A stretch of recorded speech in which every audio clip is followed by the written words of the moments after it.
नमस्कार। अ, वेबिनार की इस श्रृंखला में आप सबका बहुत-बहुत हार्दिक स्वागत है। मेरा नाम आसिफ अली है। मैं आज आपके साथ आधुनिक भारतीय रंगमंच पर बात करने के लिए यहाँ उपस्थित हुआ हूँ। इससे पहले आपने इस श्रृंखला के तहत बहुत सारे वक्ताओं को आपने सुना है। आपको एक आइडिया हो गया होगा अब तक कि राष्ट्रीय नाट्य विद्यालय की जो शिक्षण की पद्धति क्या है, यहाँ क्या पढ़ाया जाता है, किस तरीके से पढ़ाया जाता है। जब हम मॉडर्न इंडियन ड्रामा की बात करते हैं तो ज़रा पहले ये देखना ज़रूरी है कि ये जो मॉडर्न शब्द है, इस शब्द में क्वेश्चनिंग एक बहुत इम्पोर्टेंट एस्पेक्ट है इसका, मॉडर्न होने का। मॉडर्न का मतलब होता है वो जो क्वेश्चन करता हो, जिसके अंदर रीजनिंग हो, जिसके अंदर साइंटिफिक टेम्परामेंट हो। जहाँ से रीज़न, जहाँ से साइंटिफिक टेम्परामेंट आ रहा है, जहाँ से क्वेश्चनिंग आ रही है, वहाँ से हम मॉडर्न को मार्क करने की कोशिश कर रहे हैं। और मॉडर्न को जो हम मार्क करते हैं, बेसिकली हमारे यहाँ हम जो मॉडर्न को मार्क कर रहे हैं वो बेसिकली मार्क कर रहे हैं हम ब्रिटिशर्स के आने के बाद। जब अंग्रेज़ भारत में आए और आकर के जब अपना आधिपत्य जमाया, वहाँ से हम मॉडर्न इंडियन ड्रामा को एक तरीके से मार्क करना शुरू करते हैं। अगर आप देखिए कि ब्रिटिशर्स के आने के पहले जो भारत में जो नाटक की परंपरा है, वो परंपरा आप देखिएगा कि लोक और पारंपरिक नाटक हमारे पास हैं। नाट्य शास्त्र की जो परंपरा है वो हम देख रहे हैं कि मिडीवियल एज में आकर के एक तरीके से रुक सी जाती है। उसकी कोई लगभग आप देखिएगा 700-800 साल का एक लंबा वक्फा है जहाँ पे हम देख रहे हैं कि नाट्य शास्त्र पे कोई बहुत गंभीर टीका और टिप्पणी जो है वो नहीं आ रही है। कोई बहुत महत्वपूर्ण नाटक नहीं आ रहे हैं। कुछ एक नाटक आए हैं, बट कोई महत्वपूर्ण टीका या उसकी बहुत महत्वपूर्ण प्रैक्टिस रह नहीं जाती है। उसकी एक बड़ी वजह ये भी थी कि जो मध्यकाल में जो शासक थे, उनकी जो सांस्कृतिक आस्था थी, सांस्कृतिक बिलीव था, वो इस तरह के प्रदर्शनकारी कलाओं में नाटक जैसी कला में जहाँ रूप धरना हो, उसमें उस तरीके से नहीं था। तो आप देखिए कि मध्यकाल में स्थापत्य कला का विकास होता है, आप देखिएगा कि चित्रकला का विकास होता है, आप देखेंगे कि संगीत का विकास होता है, नृत्य का विकास होता है, बट नाटक कहीं इसमें पीछे छूट जाता है। तो फिर ये जो नाट्यशास्त्र की परंपरा के लोग थे, ये जो नाटक था वो गया कहाँ? तो हम देख रहे हैं कि ये जो नाटक है वो आप देखिए कि परंपरा में और लोक में चला जाता है। मतलब आप कह लीजिए कि एक तरीके से ग्रामीण अंचलों की तरफ चला जाता है, मंदिरों में चला जाता है, या जहाँ उसको प्रश्रय मिल रहा था, जो राजे रजवाड़े उस सांस्कृतिक मूल्यों में यकीन रखते थे, उन्होंने उसको प्रश्रय देना शुरू किया। एंड हम फिर देख रहे हैं कि वहाँ से आप देखिएगा कि पारंपरिक नाटक की एक तरीके से शुरुआत होती है, और वो परंपराशील नाटकों में नाट्यशास्त्र और लोक नाटक जो है वो आपस में मिल जाते हैं। लोक का संगीत और नाट्यशास्त्र का नाट्य विधान, ये मिल करके आप देखिए कि परंपरागत नाटक का निर्माण कर रहे हैं। नाटक एक तरीके से आप देखिएगा कि मंदिरों की तरफ चला गया है, ग्रामीण अंचलों में चला जाता है। ब्रिटिशर्स के आने के बाद जब ब्रिटिशर्स यहाँ पे आ जाते हैं तो आप देखिए कि उनके साथ व्यापार आता है, बिजनेस आता है, और बिजनेस आता है, और ये जो पूरा मोनार्की थी मध्यकाल में, ये जो राजा थे, तो राजशाही एक तरीके से धीरे-धीरे खत्म होनी शुरू होती है, और पैसा बहुत इम्पोर्टेंट हो जाता है, कैपिटल बहुत इम्पोर्टेंट हो जाता है। अब कौन कितना ताकतवर है इसकी पहचान राजा की ज़मीन, उसके हाथी घोड़े, उसके सैन्य बल, इस पे न होकर के इस आधार पे होने लगी कि किसके पास कितना धन है। और कल कारखाने लगने लगे, इंडस्ट्रीज लगनी शुरू हुई, और आप देखिएगा कि इंडस्ट्रीज में भी एक तरह के स्किल लेबर की ज़रूरत पड़ी। और वो स्किल लेबर कहाँ था? वो जो स्किल लेबर था वो आप देखिएगा कि राजाओं के पास तो स्किल था नहीं। जो प्रजा थी, प्रजा के पास स्किल था। कुम्हार जो है वो घड़े बनाना जानता था, लोहार जो है वो लोहे को पिघलाना, उसको ठंडा करना, उसको इस्पात में तब्दील करना जानता था। तो अगर आप देखिए तो हुनर उनके पास था, तो उनकी एक तरीके से इस इंडस्ट्रीज़ को ज़रूरत पड़ी और उनकी खपत इंडस्ट्रीज़ में होनी शुरू हुई। और फिर आप देखिएगा कि एक नए तरह का एक मिडिल क्लास इमर्ज करता है, जिसको हम मध्य वर्ग कह रहे हैं। वो बेसिकली नीचे से ऊपर की तरफ आया था और जब ये मध्य वर्ग आया तो आप देखिए कि उसके सपने बहुत बड़े थे। वो मालिक जैसा बनना चाहता था, लेकिन उसका साथ में आप देखिए कि उसके फ़ियर भी थे। उसको इस बात का भी डर लगता था कि कहीं वो ऊपर नहीं पहुँच सका तो कहीं वो नीचे ना चला जाए। तो आप देखिए कि ये एक अजीब-सा एक क्लास पैदा हुआ, जिसमें सपने भी हैं और जिसमें फ़ियर भी है। सो वो स्वप्न लोक में भी जीता है और उसको नाइटमेयर्स भी आते हैं, उसको भय भी सताता है। एक ख़ास तरह की साइकोलॉजी भी उसकी डेवलप करती है।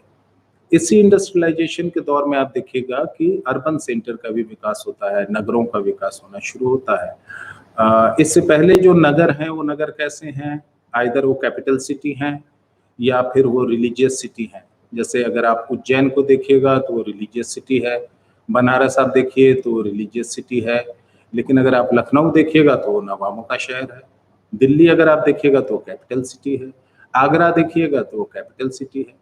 सो मध्यकाल में हम देख रहे हैं कि ये जो नगर विकसित हो रहे हैं, वो विकसित हो रहे थे आइदर वो मोनार्क के आसपास जहाँ राजा रहता था, जहाँ उसकी राजधानी थी, या फिर जो ये रिलीजियस जगह थी वहाँ पे नगर विकसित हो रहा था। बट ये जब आधुनिकता आई है, जब ये इंडस्ट्रीज़ आए हैं, तो आप देखिए कि नगरों का विकास दूसरे शर्तों पे होना शुरू होता है और वो शर्त होती है उद्योग की, धंधे की, अ, जहाँ उद्योग लगाए जाएँ, जहाँ खनिज संपदा हो, जहाँ कल कारखाने हों, तो आप देखिए कि नए तरह के नगर विकसित होने शुरू होते हैं। उसका सबसे अच्छा एग्ज़ाम्पल है, आप देख लीजिए जमशेदपुर, आप देखिए भिलाई, इस तरह के नगर विकसित होने शुरू होते हैं। इवन मुंबई, बॉम्बे भी आप देखिए तो एक तरीके से कमर्शियल सिटी, कमर्शियल कैपिटल की तरह विकसित होता है। अब ये जो नगर थे, इन नगरों में आप देखिए कि इस टाइम में आप देखेंगे कि एक तरह का पलायन भी होना शुरू होता है कि जो गाँव के लोग थे, जो कस्बों में रह रहे थे, जिनके पास हुनर था, वो रोज़ी-रोटी के लिए नगरों की तरफ आते हैं, इन उद्योग धंधों में उनको काम मिलता है और नगर एक तरीके से आप देखिए कि एक नए तरह का एक सपना लेकर के आता है और वो सपना होता है ऊपर जाने का और फ़ियर होता है नीचे गिर जाने का। और जब वो पलायन करता है और आप देखिए कि इसके साथ एक डिस्प्लेसमेंट भी आ रहा है, माइग्रेशन भी आ रहा है। और ये जो माइग्रेशन की समस्या है, इसमें सबसे बड़ा जो संकट आता है कि जब आप माइग्रेट करते हैं, एक जगह से दूसरी जगह जाते हैं, तो सबसे पहली जो चीज़ आप मिस करते हैं या जिस चीज़ को आप खो रहे होते हैं, वो होती है आपकी पहचान। आप अपनी पहचान के साथ जुड़ना चाहते हैं। तो जब आप अपने गाँव से निकल कर के किसी बड़े शहर में जाते हैं, तो पहला संकट तो यही होता है कि आप खड़े कहाँ हो? आपकी जगह कौन-सी हो? तो आप देखिए कि आदमी अपने आशियाने की तलाश करता है, अपने तरह के लोगों की तलाश करता है, अपनी बोली की तलाश करता है और आप देखिएगा कि इसी तरीके से एक तरीके से आप देखिए कि गेटवाइज़ेशन भी शुरू होता है, गेटोज़ बन जाते हैं।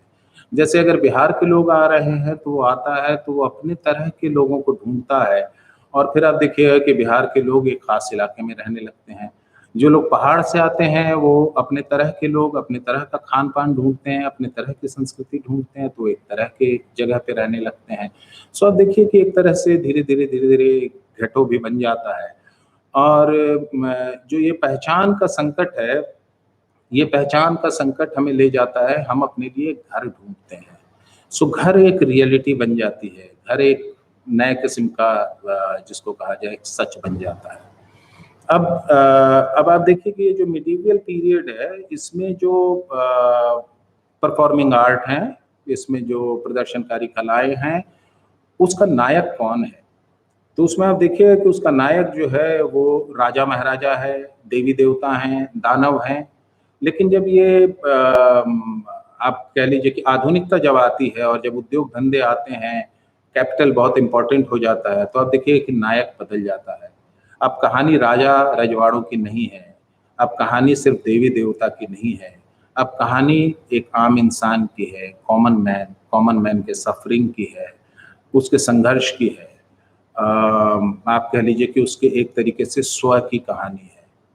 सो कॉमन मैन हीरो बन जाता है। इसका बहुत अच्छा एग्जाम्पल है, अगर आप देखें तो आप इब्सन के नाटक देखिए और आप शेक्सपियर के नाटक की तुलना करें। शेक्सपियर के नाटक में अगर आप देखिएगा तो आप देखिएगा कि वहाँ राजा महाराजा जो है वो नायक है। मैकबेथ में आप देखिए तो मैकबेथ किंग बनता है। किंग लियर में लियर जो है वो राजा है। इवन रोमियो एंड जूलियट में देखिएगा तो दो बड़े ही जमींदार परिवार है, उनके लड़के और लड़कियों की कहानी है, उनके प्यार की कहानी है। लेकिन अगर आप इब्सन के नाटक को देखिएगा तो वो एक मध्य वर्ग के नायक की कहानी है, नायिका की कहानी है, जो गृहिणी है, जिसका पति जो है वो बैंक में काम करता है, बैंक का मैनेजर है, जिसके सपने हैं, जो आगे बढ़ना चाहता है और उसको फियर भी इसी बात का लगता है, कॉन्फ्लिक्ट इसी बात का है कि उसको भय लगता है कि अगर उसका इमेज खराब हो जाएगा तो वो कहीं नीचे ना गिर जाए। सो अब देखिए कि ये आम आदमी की कहानी, मध्य वर्ग की कहानी, ये आप देखिए कि आधुनिक नाटक के डिस्कोर्स में बहुत इंपॉर्टेंट डिस्कोर्स हो जाता है। एक अनदर इम्पोर्टेंट डिस्कोर्स जिसके बारे में मैं आपसे अभी थोड़ी देर पहले बात कर रहा था कि घर, उसकी पहचान का संकट, ये एक बहुत महत्वपूर्ण डिस्कोर्स हो जाता है। सो मैं जो बात करूंगा अभी आपसे इसी के दायरे में बात करूंगा, बट उससे पहले मैं चाहता हूं कि हम ये जरा इस बात को समझें कि इस देश में आधुनिक भारतीय रंगमंच की फुटिंग किस तरीके से हो रही है, वो किस तरीके से स्थापित हो रहा है और उसका मूलभूत उसके आधार क्या है, जहाँ से वो लीप लेता है और जहाँ से वो आगे बढ़ता है और आज यहाँ तक पहुँचा है। मॉडर्न नाटक का, आधुनिक भारतीय नाटक का इतिहास कोई बहुत प्राचीन इतिहास नहीं है, कोई 1000 साल पुराना इतिहास नहीं है। ये लगभग 250 साल पहले की बात है। तो अगर आप इसको थोड़ा-सा ध्यान से देखना शुरू करेंगे तो हम बहुत जल्दी इसके इम्पोर्टेंट फीचर्स को समझ सकते हैं कि इन 250 सालों में क्या हुआ, कब क्या हुआ, नाटक कैसे बदले, कब किस तरह के का प्रचलन आया नाटकों का, नाटक की कौन-सी धारा रही, इसको हम बहुत आसानी से समझ सकते हैं। सो जैसे मैं बात कर रहा था शुरू में कि मिडीवियल पीरियड में आप देखिए तो फोक एंड परंपरागत नाटक हैं। अब उनके ज़रा-सा परफॉर्मिंग स्पेस पे नज़र डालिए, तो ये नाटक खेले कहाँ जा रहे हैं? ये नाटक खेले जा रहे थे आप या तो जो राजे रजवाड़े थे जो इनको संरक्षण दे रहे थे, या तो उनके दरबार में खेले जा रहे थे, या मंदिरों में खेले जा रहे थे, या ग्राम अंचलों में खेले जा रहे थे, किसी चौराहे के ऊपर खेले जा रहे थे। तो आप देखिए कि यहाँ जो सिटिंग अरेंजमेंट है, यहाँ जो दर्शक और जो परफॉर्मर, उसके बीच का जो संबंध है वो बहुत नज़दीक का संबंध है। वो एक गोल घेरे में नाटक करता है, वो किसी चबूतरे पर नाटक करता है जिसमें 3 तरफ से दर्शक होते हैं, वो खुले मंच में नाटक करता है। सो आप देखिए कि इस तरीके के एक्सपेरिमेंटल स्पेस हैं, तरह-तरह के स्पेस हैं, उसको जैसा स्पेस मिलता है उस तरह के नाटक करता है। बट हम देख रहे हैं कि जब ब्रिटिशर्स आ रहे हैं और जो यहाँ पे अपने व्यापार धंधे जब वो बढ़ा रहे हैं, तो जैसे हम सबको मालूम है, मैंने शुरू में बात की कि जब हम एक जगह से दूसरी जगह जाते हैं तो हम अपनी संस्कृति के लोग, अपनी भाषा के लोग, अपने तरह के खान-पान, अपने तरह की कलाओं के आस-पास हम जाना चाहते हैं या उससे हम एसोसिएट होना चाहते हैं। तो जब ब्रिटिशर्स आए तो उनकी भी ज़रूरत थी कि वो अपने तरह के खान-पान, अपने तरह का मनोरंजन, अपने तरह की संस्कृति के बीच रहें। तो हम देख रहे हैं कि जब ब्रिटिशर्स आए हैं तो बहुत सारी ब्रितानी कंपनियाँ जो हैं वो नाटक मंडली हिंदुस्तान विज़िट करती हैं। ये मूल रूप से आप देखिएगा तो शेक्सपियरियन नाटक कंपनियाँ हैं। वो कंपनी भारत में आती हैं और भारत में आकर के प्रदर्शन करती हैं, लेकिन ये प्रदर्शन जो हो रहे हैं वो मुख्य रूप से आप देखिएगा कि ब्रिटिशर्स के लिए हो रहे हैं। ये सिर्फ एक्सक्लूसिवली आप देखिए तो अंग्रेज़ों के लिए है। ऐसा कहा जाता है कि ये जो नाट्यगृह थे उनके बाहर तख्ती लगी होती थी कि dogs and Indians are not allowed. So मतलब कालों का उसमें प्रवेश वर्जित था।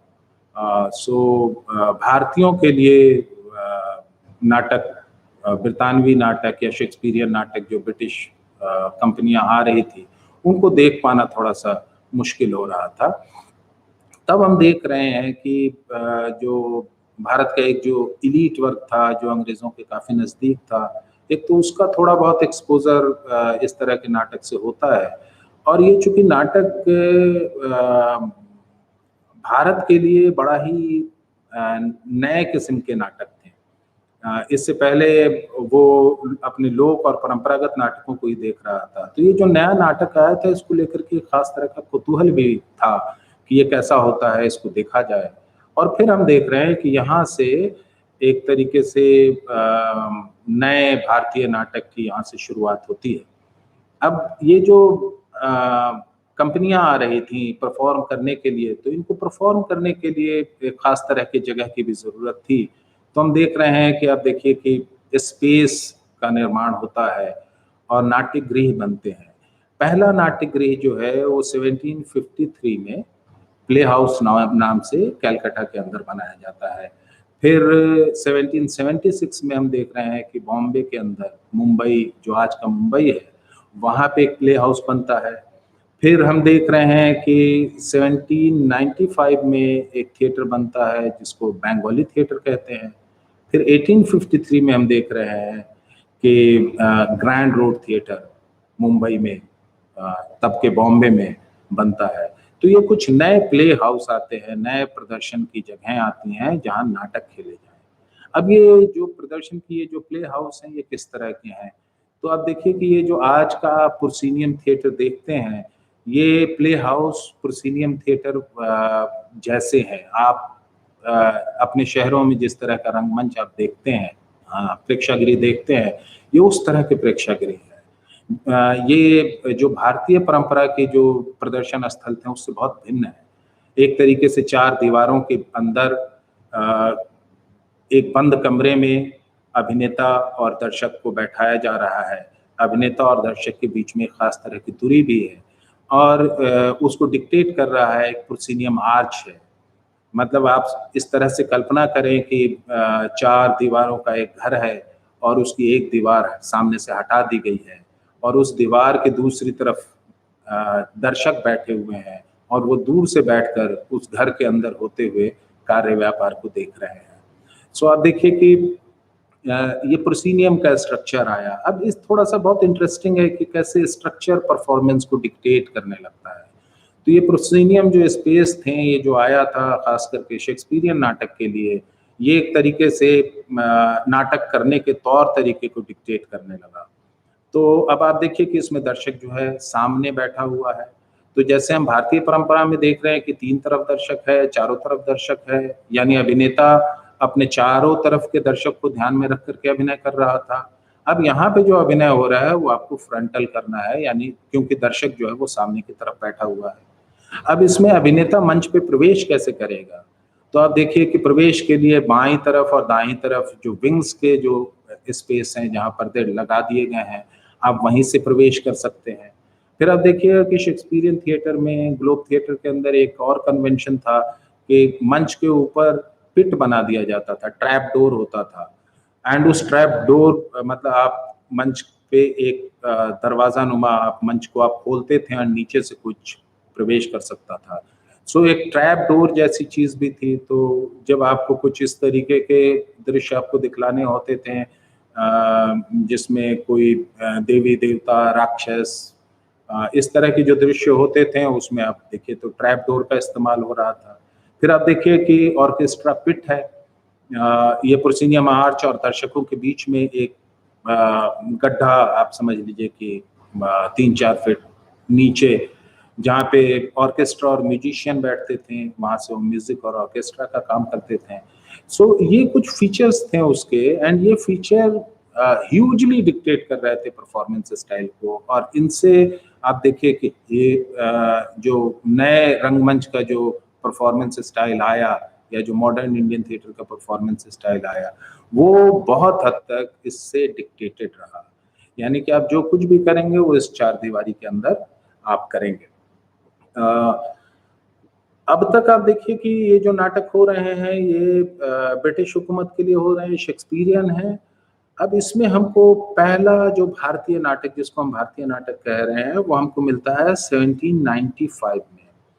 एक साहब हैं जिनका नाम है लेबेदोव, हरसिम लेबेदोव। वो रशियन है। वो सबसे पहले वो मद्रास में आता है और मद्रास से वो फिर कलकत्ता चला जाता है। एंड कलकत्ते में एक सेठ हैं गोलक दास, उनके साथ मिल करके वो एक ऐसे थिएटर की कल्पना करता है जो नेटिव लोगों की भाषा में हो। और हम पहली बार देख रहे हैं कि बांग्ला थिएटर, बांग्ला भाषा में नाटक खेला जाता है। उसका दारोमदार जो है वो लेबेदोव के ऊपर आता है। लेबेदोव जो है वो बैंड मास्टर है। सो ये जो आप शादी ब्याह में आज के दिनों में बैंड देखते हैं, ये ब्रास बैंड है। ये ब्रिटिशर्स के साथ आए थे। ये काफ़ी जिसको कहा जाए कि कॉमन मैन के लिए नहीं था। ये ऊंचे घराने, जो कुलीन लोग थे, वही इसको अफोर्ड कर सकते थे। तो काफ़ी उस समय के लिए एक नई बात थी और काफ़ी महंगा भी था और काफ़ी एक तरीके से आप कहिए तो रिस्पेक्ट भी था। तो उसमें ये मास्टर का काम करता है लेबेदोव, सिखाने का काम करता है। तो आप देखिए तो एक तरीके से उसके अंदर आर्टिस्टिक रुझान था।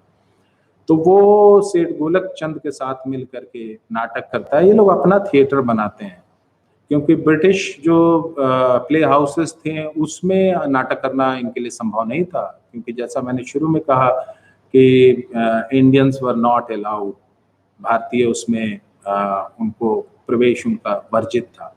तो आप देखिए कि बंगाली थिएटर बनता है और उसमें ये नाटक खेला जाता है। पहला नाटक जो होता है वो डिस्गाइज नाम का नाटक होता है और दूसरा नाटक है love is the best doctor. अब आप देखिए कि ये नाटक जो है ये अनुदित नाटक हैं, यानी अंग्रेजी के नाटक हैं जिसको कि बांग्ला में अनुवाद किया जा रहा है। सो इसको हम इसलिए भारतीय नाटक कह रहे हैं क्योंकि ये पहली बार किसी भारतीय भाषा में खेला गया कोई नाटक है।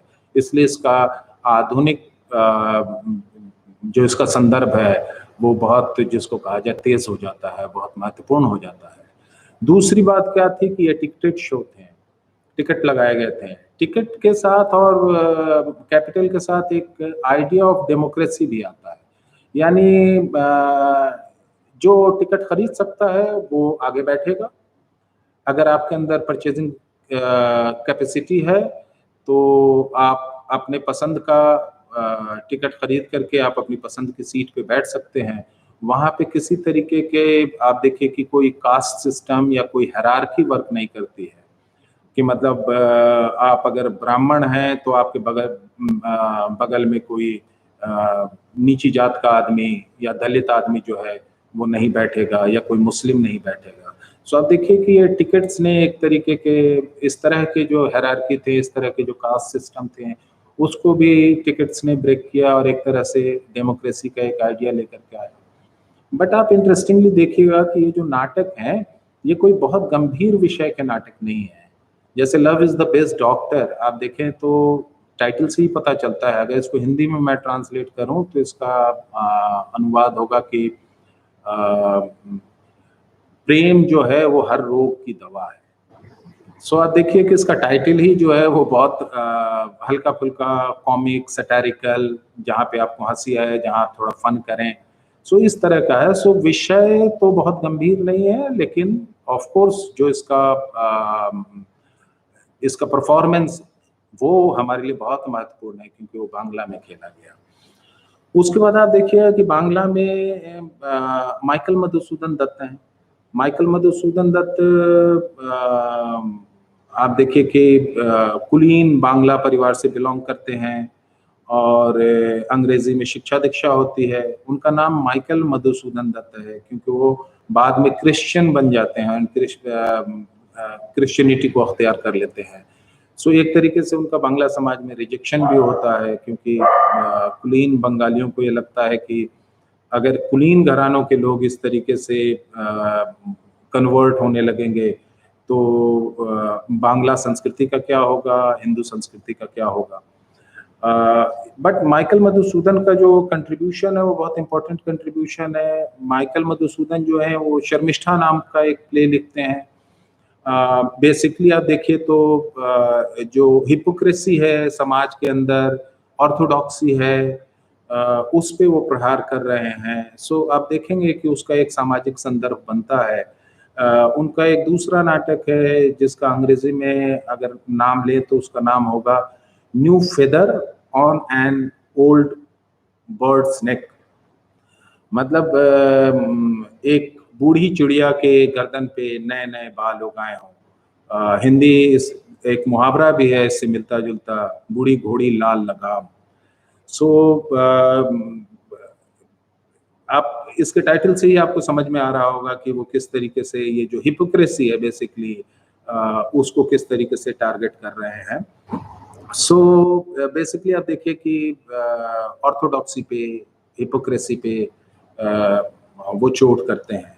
माइकल मधुसूदन के बाद हम देख रहे हैं कि दीनबंधु मित्रा हैं। दीनबंधु मित्रा बहुत इंपॉर्टेंट हो जाते हैं हमारे लिए क्योंकि हम देख रहे हैं कि आधुनिक भारतीय नाटक में पहली बार कोई एक नाटक आता है जिसको हम कह रहे हैं कि पॉलिटिकल नाटक है या जिसको हम कह रहे हैं प्रोटेस्ट नाटक है। दीनबंधु मित्रा 1860 में 1860 में एक नाटक लिखते हैं जिसका नाम होता है नील दर्पण, जिसको हम नील फिनोमेना के नाम से भी जानते हैं। आप सबको पता ही होगा कि ये जो भारतीय रंग है वो नीला है एंड वो इंडिगो प्लांटेशन हमारे यहाँ होता था और उससे नीला रंग निकाला जाता था। और ये जो नील की खेती है वो किसान अपनी ज़रूरत भर का नील पैदा करता था, तो अपनी ज़मीन के एक छोटे से हिस्से में नील का प्लांटेशन करता था और उससे उसकी ज़रूरत पूरी हो जाती थी। बट ये ब्रिटिशर्स को ये नज़र आया कि ये नील एक बहुत बड़ा इसका व्यापार हो सकता है। सो ब्रिटिशर्स ने भारतीय किसानों को मजबूर किया कि वो नील की खेती करें और भारतीय किसान नील की खेती करने पे मजबूर हुए और नील की खेती जो है भारतीय किसानों की मिजरी लेकर के आई, क्योंकि नील की खेती करने से भूमि बंजर हो जाती थी। दूसरा ये कि नील की खेती से उसका पेट नहीं भरता था, वो उसको अन्न नहीं प्रोवाइड करता था। सो यहाँ से ये नील पैदा करके ये भेजा जाता था ब्रिटेन और वहाँ से वो प्रोसेस हो करके पाउडर फॉर्म में वो आता था और फिर से भारतीय बाजार में बेचा जाता था। सो आपने देखा होगा, आप रॉबिन ब्लू नाम का एक नील आता था। हम सब अपने बचपन के दिनों में अपने सफ़ेद कपड़ों में वो नील डाला करते थे, उससे उस कपड़े की चमक बढ़ जाती थी। उसी ये नील जो है उसी उस प्लांट से पैदा होता था।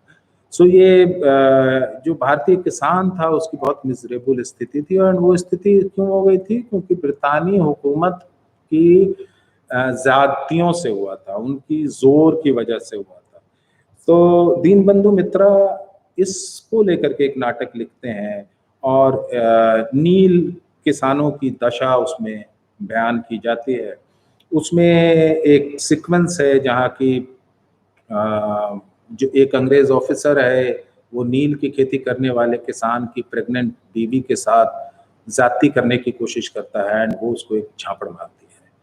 तो अब आप अंदाजा लगाइए कि 1860 में एक ऐसा नाटक लिखा जा रहा है जिसमें एक अंग्रेज ऑफिसर को झापड़ मारा जा रहा हो, जहां अंग्रेजों के खिलाफ बात की जा रही हो कि अंग्रेजों ने अत्याचार किया, ये बहुत बड़ी बात थी। तो इसको हम भारतीय आधुनिक नाटक में पहले प्रोटेस्ट नाटक के रूप में देखते हैं। ये नाटक, इस नाटक की एक और ख़ास बात थी कि इसमें विनोदिनी दासी इसमें अभिनय करती थी, जो उस समय की बड़ी मशहूर कोर्टिजन थी, सिंगर थी। वो इसमें अभिनय करती थी। ये नाटक बड़े आराम से 1860 के बाद चलता रहा, इसको ब्रिटिशर्स ने कभी रोका नहीं। लेकिन 1876 में जब इस नाटक का मंचन लखनऊ के अंदर खेला जा रहा था, जब ये नाटक, तो दर्शकों में कुछ अंग्रेज भी बैठे हुए देख रहे थे इसको, और जब वो सीक्वेंस आया जहां अंग्रेज ऑफिसर्स को झापड़ मारने वाला सीक्वेंस आया, वहां पे प्रेक्षकों में बैठे हुए अंग्रेज इस बात को बर्दाश्त नहीं कर सके और वो अंग्रेज ऑफिसर जो है वो मंच पे चला जाता है और चलते हुए नाटक को बीच में रोक दिया जाता है। तो अब देखिए कि आधुनिक भारतीय रंगमंच में पहली बार किसी चलते हुए नाटक को रोकने का इंसिडेंट हमको नील दर्पण में मिलता है कि चलता हुआ नाटक, आप इससे अंदाजा लगा सकते हैं कि अंग्रेज कितने व्यथित हुए होंगे और चलते हुए नाटक को उन्होंने रोक दिया। इसको हम नील फेनोमेना के नाम से भी जान रहे हैं और यहीं से हम मान रहे हैं कि पॉलिटिकल थिएटर की एक तरीके से हम शुरुआत मान रहे हैं। उसके बाद जो एक दूसरे साहब हैं वो अर्देंदु मुस्तफ़ी हैं। अर्देंदु मुस्तफ़ी का सिग्निफिकेंस इस तरीके से बढ़ जाता है कि ये 76 में कलकत्ता के अंदर जो है वो प्रिंस ऑफ वेल्स विजिट करता है और प्रिंस ऑफ वेल्स जब विजिट कर रहा है कलकत्ता के अंदर तो निश्चित रूप से कलकत्ता उनके स्वागत की तैयारी में खड़ा है, पलक पावड़े बिछाए हुए है, उसकी तैयारी की जा रही है कि प्रिंस का स्वागत होगा। सो पूरा कलकत्ता सजाया जा रहा है। उसमें एक साहब हैं जिनका नाम है जगदानंद। वो कलकत्ते के बड़े लॉयर हुआ करते थे और काफी कुलीन व्यक्ति थे। तो वो अपने यहाँ प्रिंस ऑफ वेल्स को दावत पे बुलाते हैं और प्रिंस ऑफ वेल्स उनके घर दावत खाने के लिए जाने को तैयार हो जाता है। सो जब प्रिंस ऑफ वेल्स जब आता है दावत खाने के लिए तो घर की जो स्त्रियां थीं वो प्रिंस ऑफ वेल्स के मनोरंजन के लिए तरह तरह के कौतुक करती हैं, उसके सामने जाती हैं और खूब उसकी चाटुकारिता की जाती है। इस बात को देखते हुए पूरा बांग्ला समाज बड़ा व्यथित था कि ये बांग्ला संस्कृति नहीं है, हम इस तरह के चाटुकार लोग नहीं हैं, हमें प्रिंस ऑफ वेल्स के लिए इतना इस तरह की चाटुकारिता नहीं करनी चाहिए जहाँ घर की औरतें बिछी चली जा रही हों प्रिंस के आगे। और इसको लेकर के अर्देंदु मुस्तफ़ी और उनकी मंडली ने उसी रात एक रात में एक नाटक लिखा। वो नाटक आप देखिए कि कोई बहुत सीरियस नाटक नहीं है, एक छोटा सा सटायर लिखा गया जिसका नाम रखा गया जगदानंद का के नाम को बिगाड़ करके गजदानंद कर दिया गया और गजदानंद और युवराज नाम से एक नाटक लिख दिया गया एंड दूसरे दिन उस नाटक को प्रेजेंट किया गया। जब दूसरे दिन वो नाटक खेला गया तो दर्शकों में एडवर्ड द सेवेंथ भी मौजूद था एंड उसमें आप देखिए कि एडवर्ड्स का भी प्रिंस ऑफ वेल्स का भी मजाक उड़ाया जा रहा है एंड उस जगदानंद पे भी व्यंग कसा जा रहा है। ये बहुत बड़ी घटना थी आप देखिए तो भारतीय रंगमंच के लिए। अंग्रेज नील दर्पण का झापड़ बर्दाश्त कर सकते थे लेकिन प्रिंस ऑफ वेल्स की बेइज्जती बर्दाश्त करना उनके लिए असह्य था। और फिर हम देख रहे हैं कि नाटक किसी तरीके से हो जाता है, उसका दूसरा शो होने वाला होता है जिसको कि तत्काल रोक दिया जाता है। तो पहला इंसिडेंट हमको रोकने का मिलता है नील दर्पण जो लखनऊ में रोका जाता है, फिर दूसरा इंसिडेंट हम देख रहे हैं कि गजदानंद और युवराज को रोका जाता है एंड फिर हम देख रहे हैं कि ये जो घटना घटी थी ये 19 फरवरी को घटी थी। 19 फरवरी 1876 को ये नाटक खेला गया था एंड उसी दिन इस नाटक पे रोक लगाई गई थी और तब अंग्रेजों को लगा कि ये नाटक जो है ये बहुत खतरनाक हो सकता है, ये स्टेट के लिए खतरनाक हो सकता है, ये स्टेटहुड व्यवस्था के लिए खतरनाक हो सकता है।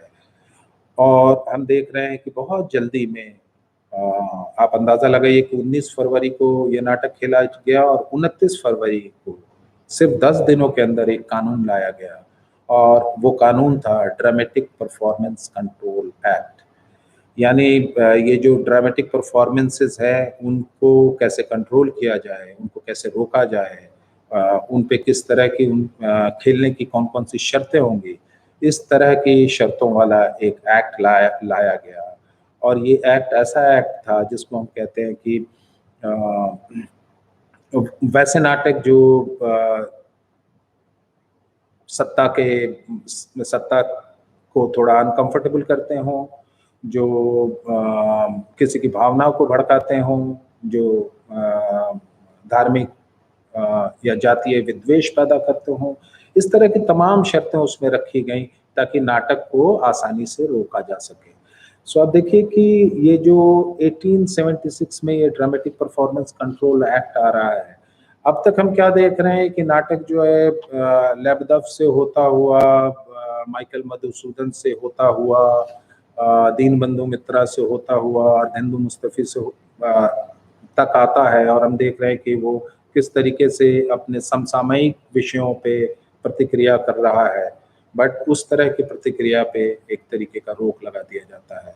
और फिर हम देख रहे हैं कि यहाँ से नाटक में एक मेजर शिफ्ट आता है। इसको मैं एक तरीके से एक पहले टर्निंग पॉइंट के रूप में देखता हूँ कि जब आपके ऊपर प्रतिबंध लगा दिया गया, जब आप वैसे नाटक नहीं कर सकते हैं जो स्टेट को प्रॉब्लमेटिक हो, तो फिर आप किस तरह का नाटक करेंगे? कौन-सा ऐसा नाटक होगा? क्या कथानक होंगे? कौन से किस तरह का आप नाटक करेंगे जिससे व्यवस्था, सत्ता जो है कंफर्टेबल रहे, अनकंफर्टेबल ना हो पाए? क्योंकि इस समय तक आप देखिए कि नाटक जो है एक कमर्शियल एक्टिविटी है, टिकटेड है, इसमें काफ़ी पैसे खर्च हो रहे हैं और ये एक तरीके से आप कह लीजिए कि व्यवसाय की तरह भी विकसित कर रहा है। तो अब कोई ऐसे नाटक में पैसा क्यों लगाएगा जब उसको मालूम है कि ये नाटक होने के कुछ दिनों बाद इसको बैन कर दिया जाएगा। तब हम देख रहे हैं कि यहाँ से नाटक में एक बहुत बड़ा शिफ्ट आता है और नाटक जो है वो इतिहास और मिथक की तरफ बढ़ जाता है। सो हिस्टोरिकल और मिथिकल नाटक खेले जा रहे हैं। सो हिस्ट्री एंड मिथ जो है वो एक नई बात हो जाती है। इतिहास और मतलब जो नाटक हैं वो आइदर ऐतिहासिक हो जाते हैं या मिथकीय हो जाते हैं, क्योंकि इतिहास में क्या है कि इतिहास जो है वो पास्ट की चीज़ है, वो पहले घटित हो चुका है, सो उस पे बहुत ज़्यादा सवाल नहीं किया जा सकता है। मिथ जो है वो आपकी अपनी जिसको कहा जाए कि वो आपके रिलीजियस प्रैक्टिस से जुड़ी हुई है, वो उससे आपकी वो आस्था का भी सवाल है, तो आस्था पे भी कोई बहुत ज़्यादा सवाल नहीं किया जा सकता है। सो अब देखिए कि हिस्ट्री एंड मिथ की तरफ यहाँ से नाटक टर्न कर जाता है। फिर हम देख रहे हैं कि गिरीश चंद्र घोष हैं, डीएल रॉय हैं, शिशिर भादुड़ी हैं, इस तरह के लोग हैं। और यहाँ मैं गिरीश चंद्र घोष का थोड़ा-सा ज़िक्र आपसे करूँगा, क्योंकि गिरीश चंद्र घोष में हम क्या देख रहे हैं कि गिरीश चंद्र घोष के नाटक हिस्टोरिकल प्ले हैं। इनके नाटकों में आप देखिएगा कि मीर कासिम है, सिराजुद्दौला है, महाराणा प्रताप है। इस तरह के तो नामों से ही आपको पता चल रहा है कि ये ऐतिहासिक नाटक हैं। सो इस तरह के नाटक खेले जाने लगते हैं, बट गिरीश चंद्र घोष का जो मेजर कंट्रीब्यूशन है, वो कंट्रीब्यूशन ये है कि गिरीश चंद्र घोष के नाटक म्यूजिकल है, संगीत प्रधान नाटक है, उसमें संगीत का बहुत बड़ा योगदान है। दूसरा ये कि गिरीश चंद्र घोष जो बंगाल की जो लोक परंपरा है, जो यात्रा से बड़े प्रभावित हैं और उसको बड़ा एप्रिशिएट करते हैं। सो बेसिकली यात्रा आप देखिएगा कि 16th सेंचुरी वैष्णव भक्ति मूवमेंट से पैदा हुआ एक फॉर्म है। सो वो वहाँ से अपने लिए मटेरियल लेते हैं, वहाँ से अपने लिए आप देखिए कि एक तरीके से परफॉर्मेंस का स्टाइल लेते हैं। सो उनकी प्रस्तुति का जो रूप है, हम देख रहे हैं कि पहली बार कोई भारतीय नाटक जो है वो अपने एक तरीके से ट्रेडिशन की तरफ जाता है, वहाँ से वो अपने लिए मटेरियल लेना शुरू करता है। फिर आप देखिए कि म्यूजिकलिटी तो है ही, ग्रैंडियोर बहुत बड़ा है। फिर आप देखेंगे कि इसमें मैजिकल एलिमेंट है। गिरीश चंद्र घोष इस बात में बिलीव करते थे कि दर्शक को आप आनंद दें और दर्शक को आप थोड़े से सरप्राइज भी दें। सो नाटक में ये जो एलिमेंट है, सरप्राइज का एलिमेंट है कि आप दर्शकों को आप सरप्राइज करते हैं, वो गिरीश चंद्र घोष के नाटकों से आ रहा है। फिर हम देख रहे हैं डीएल रॉय हैं, शिशिर भादुड़ी हैं। शिशिर भादुड़ी बहुत तरह की टेक्निक लेकर के आते हैं। हम देख रहे हैं कि अभिनय का एक खास तौर तरीका, उसकी ट्रेनिंग, कॉस्ट्यूमिंग, डिटेल्स, प्रकाश व्यवस्था। इस समय तक आप देखें कि शिशिर भादुड़ी के टाइम तक जो प्रकाश है वो नॉर्मली हम देख रहे हैं कि ऑडिटोरियम में नीचे की तरफ लाइट होती थी, बैटन लाइट जिनको हम कहते थे, एंड वो लाइट जो है वो अभिनेता के ऊपर पड़ती थी। तो जैसे ही नीचे के एंगल से लाइट आती थी, आप देखिए कि घोस्टी इमेज पीछे बन जाता था। तो गिरीश चंद्र ये शिशिर भादुड़ी करते क्या हैं कि ये जो नीचे पड़ी हुई लाइटें थी, इनको उठा करके वो ऊपर लगा देते हैं। सो आज जो आप आधुनिक प्रेक्षागृह में आप जो लाइट देखते हैं कि सामने एक फ्रंट ऑफ द हाउस एक बार होता है और उस पर लाइट लगी होती है, इसका पहला प्रयोग हम देख रहे हैं कि शिशिर भादुरी के नाटकों में मिलता है। सो जैसे ही उन्होंने लाइट को उठा करके ऊपर किया, देखिए कि पूरा विजुअल डिलाइट बदल गया, पूरा विजुअल बदल गया, दृश्य ही उसका बदल गया। उसके अलावा उन्होंने किया क्या कि कुछ लाइटों को साइड में विंग्स में लगा दिया। विंग्स में लगा दिया तो अब एक लाइट सामने से आ रही है, दूसरी लाइट आपके विंग्स की तरफ से आ रही है। तो आप देखिए कि ये जो प्लास्टिसिटी है, एक जो 3D क्वालिटी है, लाइट एंड शेड, ये जो सेंस ऑफ डेप्थ है, वो भी हम देख रहे हैं कि शिशिर भादुरी के नाटक में पैदा हो रहा है। दूसरा क्या है कि जो आइडिया ऑफ प्रोसिनियम आर्च था शिशिर भादुरी, इसको भी ब्रेक कर रहे हैं। ये दर्शकों के बीच में से इनके अभिनेता को इन्होंने प्रवेश दिला दिया। तो ये जो एक इल्यूजन था, ये फोर्थ वॉल का जो एक इल्यूजन था, उस इल्यूजन को भी ब्रेक किया। सो आप देखिए कि इस तरह के काफी सारे नए इन्वेंशंस हुए हैं, जैसे पूरा का पूरा आप देखिए कि मॉडर्न इंडियन ड्रामा का, नाटकों का, आधुनिक नाटकों का एक पूरा स्वाद, एक उसका जो डिलाइट था वो बदल गया। बट आप देखिए कि ये जो शिशिर भादुरी का टाइम जो है, इस समय तक आते आते हम देख रहे हैं कि भारत में नेशनलिस्ट मूवमेंट बहुत तेज हो गया है और नाटक में नेशनलिस्ट टोनैलिटी आने लगी है। सो वो नेशनहुड जो है नाटकों का विषय हो गया है। इस बीच में आप देखिए कि बंगाल रेनेसा का भी काफी प्रभाव पड़ा है, जिसमें आप गिरीश चंद्र घोष या डीएल रॉय के नाटकों में आप देखिएगा कि जहाँ डीएल रॉय तो ये बात करते हैं कि पराधीनता, भारत की पराधीनता अंग्रेजों की वजह से नहीं है, बल्कि हमारी अपने रीति रिवाज और हमारी अपनी कुरीतियों की वजह से है। सो जब तक हम अपने कुरीतियों से बाहर नहीं निकलेंगे, हम अंग्रेजों से लड़ नहीं सकते हैं। सो आप देखिए कि ये जो बंगाल रेनेसा था, जिसमें हम देख रहे हैं कि दयानंद सरस्वती, रामकृष्ण परमहंस, स्वामी विवेकानंद, राजा राम मोहन रॉय, इन लोगों का बहुत मेजर असर आप देखिएगा कि परफॉर्मिंग आर्ट पे भी पड़ता है। शिशिर भादुरी तक आते आते इसका टोन नेशनल हो गया है, नेशनलिज्म में एक बहुत मेजर इश्यू हो गया है। बट आप देखिएगा कि शिशिर भादुरी का नाटक उस नेशनलिस्ट इशू को बहुत डील नहीं कर पाता है।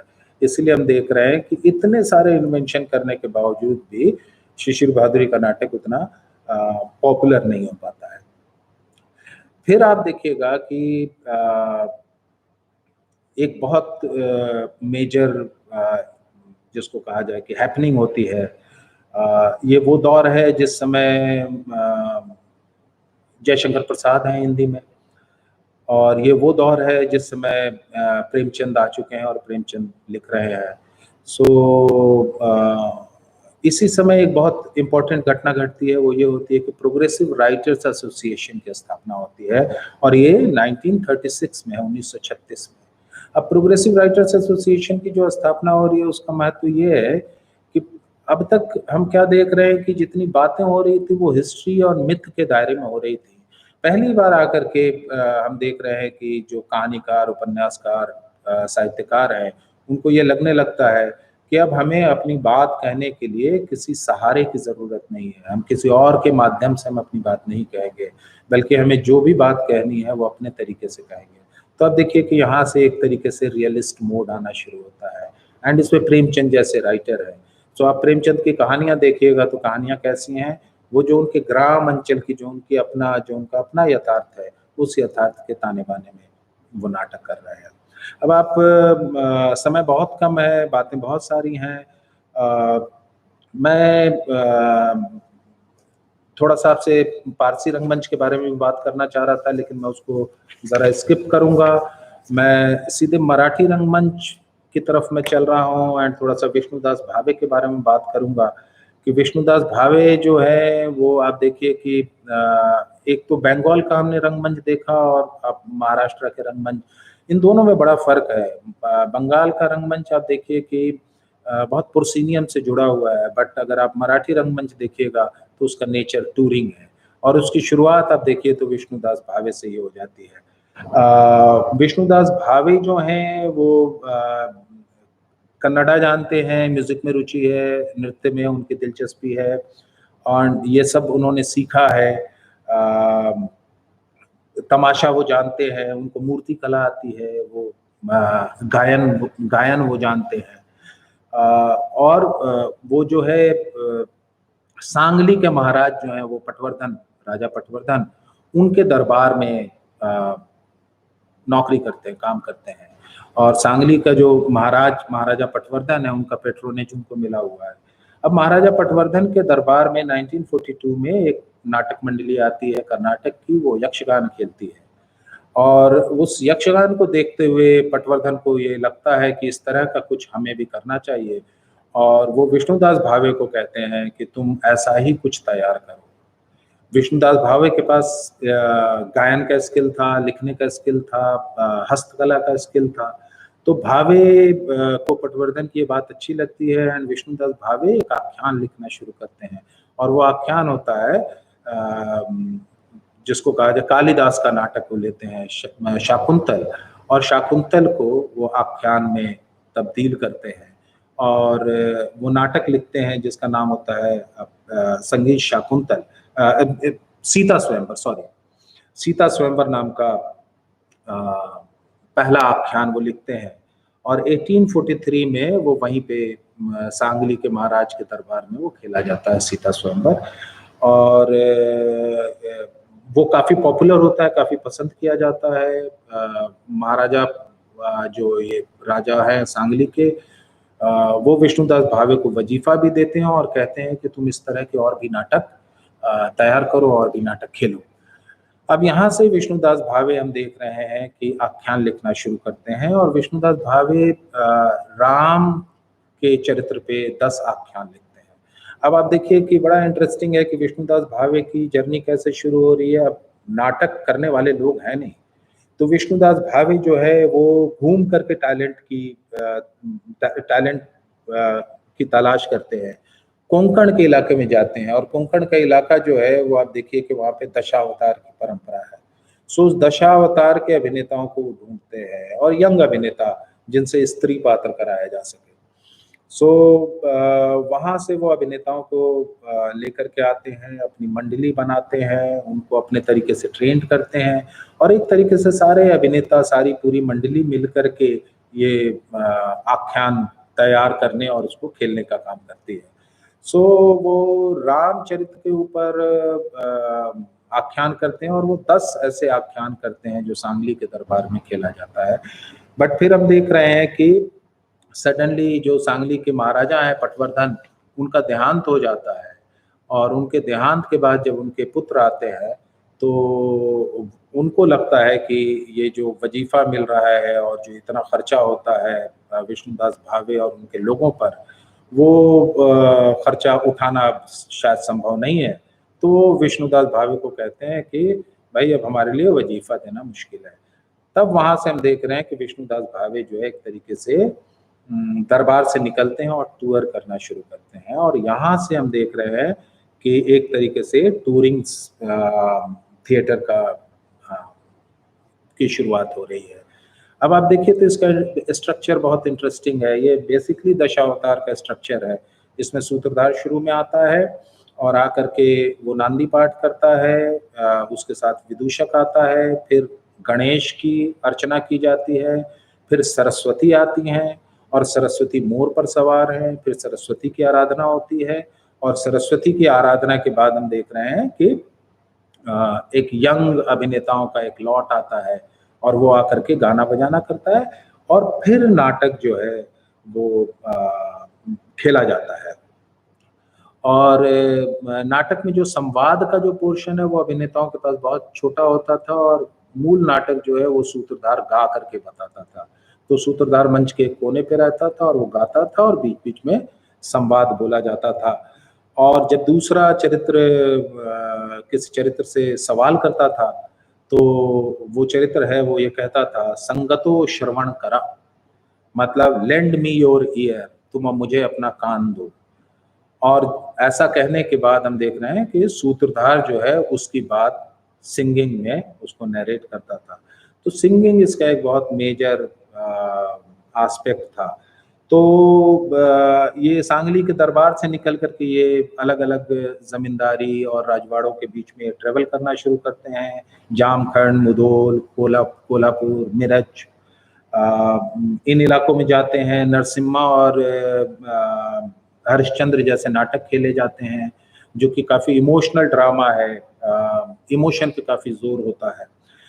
फिर हम देख रहे हैं कि वो कड़ाड़, सतारा, बारामती, अहमदनगर होते हुए वो बॉम्बे पहुँचते हैं और बॉम्बे में ग्रैंड रोड थिएटर में उनको पहली बार एक अंग्रेजी नाटक देखने का मौका मिलता है और उनको लगता है कि मुझे भी अपना नाटक यहाँ खेलना चाहिए। और वो अपने कुछ मित्रों के साथ मिलकर के ग्रैंड रोड में तो शुरू में नाटक नहीं कर पाते हैं, बट अपने नाटकों के 5 शो करते हैं। वो काफ़ी प्रॉफिटेबल तो नहीं होता है, उससे उनको मुनाफा तो नहीं होता है, लेकिन उनको शोहरत काफ़ी मिलती है और फिर फाइनली वो ग्रैंड रोड थिएटर में वो नाटक खेलते हैं, जिसमें बॉम्बे के, मुंबई के तमाम लोग, तमाम एलीट लोग उसमें पहुंचते हैं, तमाम बड़े-बड़े लोग आते हैं और नाटक खूब सक्सेसफुल होता है, बड़ा सफल होता है, बड़ा पसंद किया जाता है। 1800 रुपए का उस दौरान, जिसको कहा जाए कि टिकट बिका था। ये नाटक इतना पॉपुलर हुआ था कि एक साहब ने विष्णुदास भावे को इंग्लैंड जाने की बात कही थी और विष्णुदास भावे ने इंग्लैंड जाने के प्रस्ताव को ठुकरा दिया था, क्योंकि जैसा हम जानते हैं कि हिंदू संस्कृति में सामुद्रिक जो है वो मना है। समुद्र पार हम ऐसा मानते रहें कि राक्षसों का डेरा है, दानव रहते हैं। सो समुद्र पार करना बहुत अच्छा नहीं माना जाता था। सो इंग्लैंड जाने के लिए विष्णुदास भावे को समुद्र पार करना पड़ता, तो विष्णुदास भावे ने इस प्रस्ताव को ठुकरा दिया। सो फिर हम देख रहे हैं कि 1901 तक आते-आते विष्णुदास भावे गुजर जाते हैं, प्लेग में उनकी मृत्यु होती है। सो ये वो दौर है जब प्लेग है। सो उनके देहांत के बाद आप देखिएगा कि देहांत से पहले ही हम देख रहे हैं कि विष्णुदास भावे का इतना प्रभाव था कि किर्लोस्कर नाटक मंडली आती है एंड वो संगीत नाटक बलवंत पांडुरंग किर्लोस्कर, यहाँ से आप देखिए कि संगीत नाटक की शुरुआत होती है। और फिर आप देखेंगे कि संगीत नाटक में आप देखिएगा कि देवल साहब हैं, कुलहटकर हैं, खाडिलकर है, इस तरह के बहुत सारे आपको लोग मिलेंगे। बाल गंधर्व हैं। सो एक नए तरह का थिएटर यहाँ से हम देख रहे हैं कि संगीत नाटक थिएटर की शुरुआत होती है। एक तरीके से ओपेरेटिक है, ओपेरा की तरह है। सो आप देखिए कि मैं 2 तरह के रंगमंच की बात कर रहा हूँ। एक तो जो हम देख रहे हैं जिसकी शुरुआत बांग्ला में हो रही है और एक दूसरा जो महाराष्ट्र में हो रही है। आप बांग्ला नाटकों को देखिए तो एक तो प्रोसिनियम के स्ट्रक्चर से बंधी हुई है, दूसरा उसके जो विषय हैं वो शुरुआती विषय जो है वो एक तरीके से आप देखिए कि वेस्टर्न है, यूरोपियन शेक्सपियरियन थिएटर से प्रभावित है, उसके विषय वस्तु, उसका फॉर्म। बट अगर आप मराठी नाटक को देखिएगा, विष्णुदास भावे को देखिएगा, तो आप देखिएगा कि वो भारतीय परंपरागत नाटकों से प्रभावित है। उसके कथानक परंपरागत हैं, भारतीय हैं। इवन अगर आप संगीत नाटक को भी देखिएगा तो उसमें भी आप देखेंगे कि उसकी तमाम म्यूजिकलिटी जो है वो भारतीय है, उसका जो करने का तरीका है उसमें वेस्टर्न है। तो एक तरीके से आप देखिएगा कि संगीत नाटक ईस्ट एंड वेस्ट का एक तरीके का फ्यूजन बन जाता है। सो ये हमारे शुरुआती दौर के नाटक हैं। फिर आप देखेंगे कि 1943 में आईपीटीए है, इंडियन पीपल्स थिएटर एसोसिएशन का इमर्जेंस होता है। नेशनलिस्ट मूवमेंट है, बंगाल में अकाल आता है एंड उस अकाल के परिप्रेक्ष्य में हम देख रहे हैं कि देश भर के जितने कलाकार, संस्कृति कर्मी हैं वो एक जगह इकट्ठा होते हैं और इप्टा का फॉर्मेशन होता है। और वहाँ पे हम देख रहे हैं कि बिजन भट्टाचार्य का नाटक नवान्न खेला जाता है। शंभु मित्रा और बिजन भट्टाचार्य मिलकर के उसको डायरेक्ट करते हैं। यहाँ से आप देखिए कि एक तरीके से नया रियलिस्टिक मोड का नाटक शुरू होता है। इससे पहले आप देखिए कि नाटक का जो मोड है वो कंपनी है, उस कंपनी में राइटर है, उस कंपनी का मैनेजर है, वो इसको लीड कर रहा है। बट यहाँ से आप देखिएगा कि एक तरीके से निर्देशक पैदा होता है और निर्देशक नाटकों में निर्देशक का महत्व हमको यहाँ पे समझ में आना शुरू होता है। सो ये जो हम निर्देशन देख रहे हैं, ये निर्देशक जो देख रहे हैं, वो आप देखिएगा कि इसके बाद शुरू हो रहा है। और नवान्न जो है वो बंगाल के अकाल पे लिखा गया नाटक था, बहुत रियलिस्टिक टोनैलिटी का नाटक था। सो आज़ादी के पहले का जो भारतीय रंगमंच है वो कुछ ऐसा है। और इसी के आधार पे आप देखिए कि हिंदी में हमारे यहाँ भारतेंदु हरिश्चंद्र हैं, जहाँ से आधुनिक हिंदी रंगमंच की शुरुआत हो रही है। मैं एक बात जो भारतेंदु का कोट करना चाहता हूँ कि भारतेंदु जो है वो अपने नाटक नामक लेख में 3 तरह के नाटकों का ज़िक्र कर रहे हैं। एक जो है जो जिसमें आप देख लीजिए कि पोएट्री है, दूसरा जिसमें कि कौतुक है, और तीसरी एक कौटिक कैटेगरी वो कर रहे हैं, जहाँ वो कहते हैं कि तीसरे तरह का नाटक है जिसको वो भ्रष्ट नाटक कह रहे हैं। सो भ्रष्ट नाटक की कैटेगरी में वो पारसी थिएटर को भी रखते हैं, वो लीला को भी रखते हैं, वो तमाशा को भी रखते हैं। सो आप देखिए कि ये जो 3 कैटेगरी है नाटकों की, सो एक तरीके से आप देखिएगा कि भारतेंदु में पारसी थिएटर का एक तरीके से इनकार है, वो पारसी थिएटर को नकारते हैं। और हिंदी बेल्ट में हम देख रहे हैं कि नाटक की कोई जिसको कहा जाए कि परंपरा उस तरीके से विकसित नहीं हो पाती है, क्योंकि भारतेंदु स्वयं कह रहे हैं कि जो हिंदी है वो कोई बहुत पुरानी भाषा नहीं है। ये कुछ 25 साल पुरानी भाषा है। और भारतेंदु खड़ी बोली के साथ साथ जो लोक बोलियां हैं उसमें नाटक लिख रहे हैं। और फिर हम देख रहे हैं कि भारतेंदु के बाद जयशंकर प्रसाद हैं। प्रसाद के नाटकों में आप देखिए कि हिंदी पे बड़ा जोर है। उनके भी नाटक आप देखिए कि हिस्ट्री एंड मिथ के दायरे में आ रहे हैं, हिस्टोरिकल नाटक हैं। बट ध्रुव स्वामी जैसे नाटक में आप देखिएगा कि वो नारी मुक्ति और नारी के स्वाभिमान की बात कर रहे हैं। और फिर आप देखिए कि वो ये जो धार्मिक व्यवस्था है उसके अंदर जो गड़बड़ियां आ गई हैं उसको भी दूर करने की बात कर रहे हैं।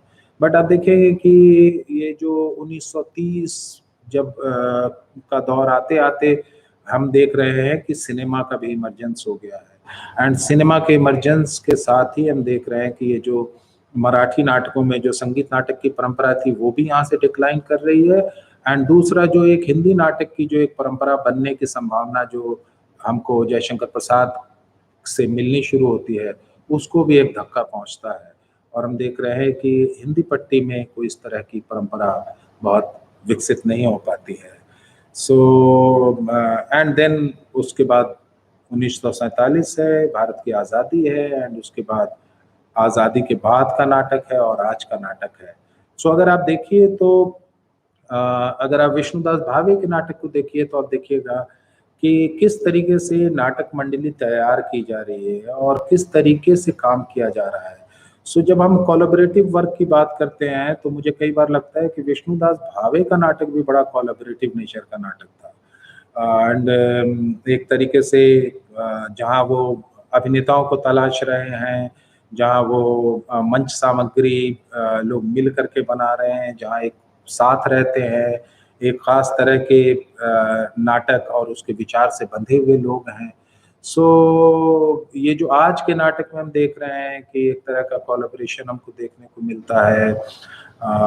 उस कोलैबोरेशन को मैं कहीं विष्णुदास भावे और उनके नाटक से भी जोड़ पाता हूँ। सो ये कुछ जो मैं बातें कर रहा हूँ ये बेसिकली मैं बातें कर रहा हूँ कि कैसे हमारे यहाँ आधुनिक भारतीय रंगमंच की शुरुआत हो रही है।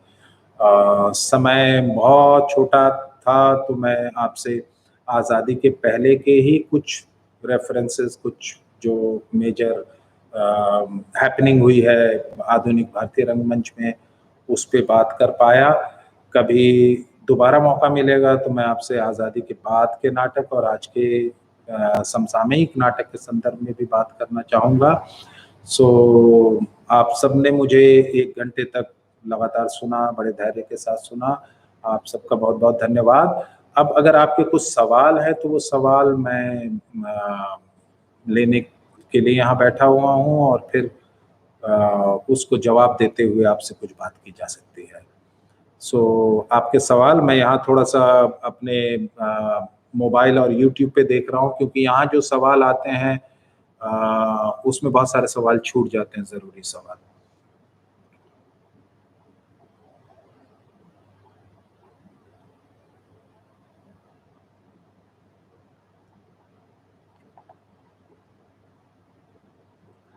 ये प्रिंस सोलंकी हैं, इनका सवाल है कि प्रोसेनियम थिएटर में एक्टर एंड डायरेक्टर के चैलेंजेस के बारे में बताएं सर, जिसकी वजह से मॉडर्न इंडियन थिएटर का दौर स्टार्ट हुआ। जैसे मैंने आपको बताया कि ये जो प्रोसेनियम थिएटर है, ये खास तरह का स्ट्रक्चर है, और ये जो स्ट्रक्चर है वो खास तरह के अभिनय शैली की ओर आपको पुश करता है। स्पेस अपने आप में एक गाइडिंग फोर्स हो जाता है, बहुत बड़ा गाइडिंग फोर्स हो जाता है। अब आप देखिए कि दर्शक सामने बैठे हुए हैं, तो आपको सामने की तरफ परफॉर्म करना है। आप लेफ्ट और राइट विंग्स से ही एंटर कर सकते हैं। दर्शक और अभिनेता के बीच में एक दूरी है, तो जिसको कहा जाए कि जैसे हम पहले के अपने परंपरागत नाटकों में देख रहे हैं कि दर्शक और अभिनेता जो है उनका इंटरेक्शन बड़ा क्लोज प्रॉक्सिमिटी में होता था, वो हम देख रहे हैं कि वो इंटरेक्शन जो है वो डिस्टेंट हो गया है। अब दर्शक हमारे लिए एक दूसरे लोक का कोई जीव हो गया है। वो नाटक की दुनिया एक दूसरी दुनिया है, दर्शक की दुनिया एक दूसरी दुनिया बन जाती है। अगर आप इन तमाम बातों को देखिए और इस पे गौर करेंगे, तो आप देखिएगा कि इससे अभिनय भी प्रभावित हो रहा है, कि अब अभिनेता को राइट एंड लेफ्ट से ही एंटर करना है। संस्कृत नाटकों में, अगर नाट्य शास्त्र में आप देखिए, तो पीछे से प्रवेश है। यहाँ पीछे से आप प्रवेश कर ही नहीं सकते हैं। आप अपने फोक ट्रेडिशन को देखिएगा तो दर्शकों के बीच से ही अभिनेता आ जाता है, यहाँ दर्शकों के बीच से आ नहीं सकते। आपको जो भी कम्युनिकेट करना है वो फ्रंटल कम्युनिकेट करना है, सामने की तरफ ही कम्युनिकेट करना है। ये कुछ गाइडिंग फोर्सेस हैं जो आपके अभिनय को भी प्रभावित कर रहे हैं, दूसरा निर्देशक को भी प्रभावित कर रहे हैं, निर्देशक को भी गाइड कर रहे हैं कि वो उसी के अकॉर्डिंगली नाटक करे।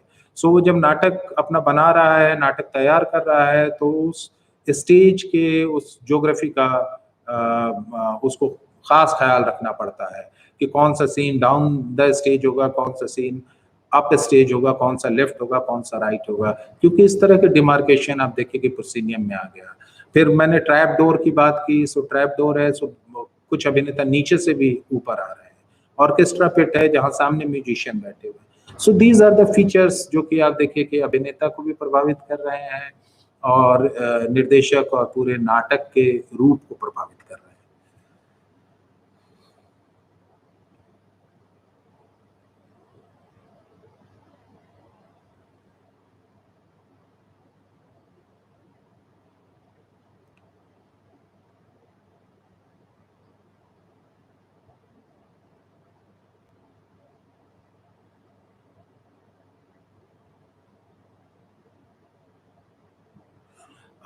एक सवाल है ये कि महिला चरित्र और महिला परफॉर्मेंस, और बेसिकली ये बात कर रहे हैं इम्पर्सोनेशन के बारे में। तो आप देखिए कि शुरू में महिलाओं का प्रवेश मंच पे वर्जित है और पुरुष ही महिलाओं का रोल कर रहे हैं। जैसे हम बाल गंधर्व को देखते हैं, वो अपने स्त्री चरित्र के लिए बड़े जाने जाते थे, और वो कुछ इस ढंग से स्त्री चरित्र निभाते थे कि जो महाराष्ट्र की औरतें थी वो बाल गंधर्व के फैशन स्टाइल को फॉलो किया करती थी, और वो उनको देखने जाते थे कि बाल गंधर्व किस तरह से किस तरह की साड़ी पहने हुए हैं, किस तरह के उनके मेकअप हैं, किस तरह की उनकी स्टाइलिंग है। हम देख रहे हैं कि इनिशियली इसमें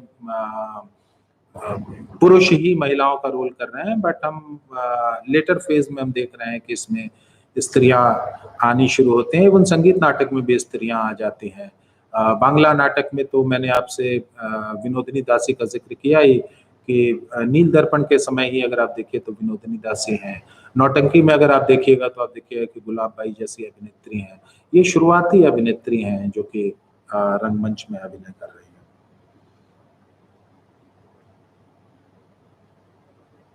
सर, हिंदी नाटक को इतना प्रोग्रेसिव नहीं हो पाया, इसका क्या कारण है? हिंदी नाटक इतना आगे नहीं बढ़ पाया। देखिए इसमें दो तीन वजह हैं। एक तो आप याद कीजिए कि 1857 की लड़ाई जो है वो हिंदी पट्टी में लड़ी गई थी। सो मेरठ से विद्रोह उठा था और दिल्ली की तरफ आया था। सो मेरठ भी हिंदी पट्टी था और दिल्ली भी राजधानी थी और हिंदी पट्टी थी। सो हिंदी पट्टी का एक इमेज था कि यहाँ पे विद्रोह होगा, अंग्रेजों की खिलाफत की जाएगी और विद्रोही यहाँ है। सो अंग्रेजों ने आप देखिए कि कैपिटल शिफ्ट कर लिया और वो कल कैपिटल जो है वो दिल्ली से कलकत्ता की तरफ चला जाता है, कैपिटल शिफ्ट हो जाता है। सो एक तो ये पॉलिटिकली एक डिस्टर्ब एरिया माना गया।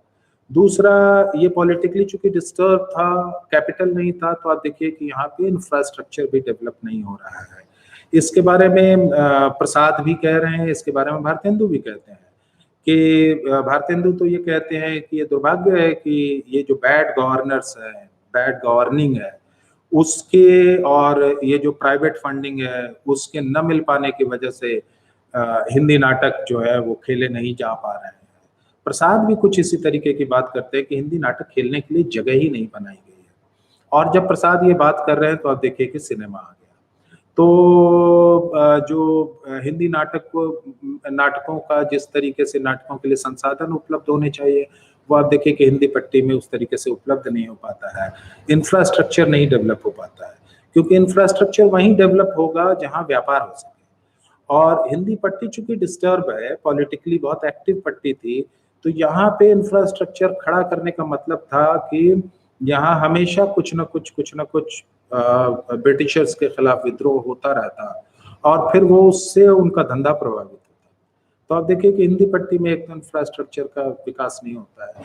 तीसरी एक जो बहुत इंपॉर्टेंट बात है वो मुझे ये लगती है कि हिंदी भाषा के प्रति जो स्वाभिमान होना चाहिए, जो आप देखिए कि बांग्ला में है, जो आप देखिए कि मराठी में है, जो आप देखिए कन्नड़ में है, जो आप देखिए कि मलयालम में है, उस तरह का स्वाभिमान हिंदी में, हिंदी भाषियों के बीच में नहीं रहा। क्योंकि हमने ये मान लिया कि बिहार में रहने वाले ने मान लिया कि भैया हिंदी सिर्फ बिहारियों की तो है नहीं, यूपी वाले की भी है। यूपी वाले ने ये मान लिया कि भैया ये तो मध्य प्रदेश में भी बोली जाती है, हिंदी मध्य प्रदेश वालों की भी है, हिंदी राजस्थान में भी बोली जाती है, हिंदी हरियाणा में भी बोली जाती है।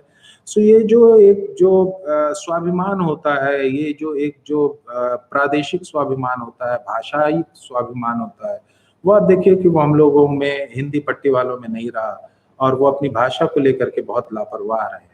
तो ये कुछ वजहें हैं जिसकी वजह से आप देखिएगा कि हिंदी में उस तरह की परंपरा विकसित नहीं हो पाती है, उस तरह का इंफ्रास्ट्रक्चर विकसित नहीं हो पाता है, जो कि मतलब आप एक अगर दूसरे स्तर पे देखिएगा तो कई मामले में हिंदी पट्टी इसी वजह से आज़ाद भी है, आज़ाद ख्याल भी है, इसी वजह से शायद हिंदी पट्टी में ज़्यादा एक्सपेरिमेंटेशन भी हो पाता है। बांग्ला में आपको उतने एक्सपेरिमेंटेशन नहीं मिलेंगे, क्योंकि वहाँ बांग्ला नाटक की अपनी ऐसी परंपरा है, सुदृढ़ परंपरा है कि उससे बाहर निकलने में उनको भय लगता है। अब मराठी नाटकों में भी आप देखिएगा उसकी ऐसी सुदृढ़ परंपरा है कि वो भी उससे बाहर निकलने में भय उन्हें होता है। बट हिंदी पट्टी में परंपरा ऐसी कोई बहुत सुदृढ़ परंपरा नहीं रही, इसलिए आप देखिए कि यहाँ हमको एक्सपेरिमेंटेशन करने में कभी झिझक नहीं होती है, हम आराम से उससे बाहर निकल पाते हैं। सो एक तरफ जहां हम देख रहे हैं कि परंपरा नहीं विकसित हो पा रही है, वहीं हम देख पा रहे हैं कि ये एक दूसरे तरह से हमें अपॉर्चुनिटी दे रहा है हर बार नई तरीके से चीजों को देखने का, नए नए तरीके ढूंढने का, एक्सप्रेशन का, नाटक करने का।